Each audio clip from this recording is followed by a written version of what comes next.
وإذ يرفع إبراهيم القواعد من البيت وإسماعيل ربنا تقبل منا إنك أنت السميع العليم ربنا واجعلنا مسلمين لك ومن ذريتنا أمة مسلمة لك وأرنا مناسكنا وتب علينا إنك أنت التواب الرحيم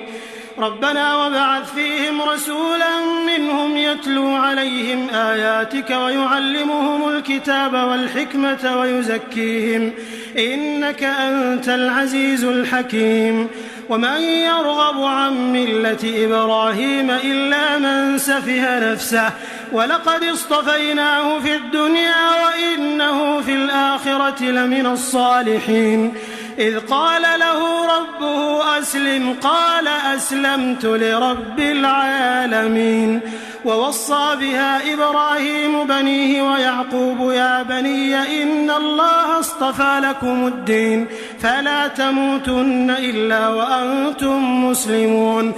أم كنتم شهداء إذ حضر يعقوب الموت إذ قال لبنيه ما تعبدون من بعدي قالوا نعبد إلهك وإله آبائك إبراهيم وإسماعيل وإسحاق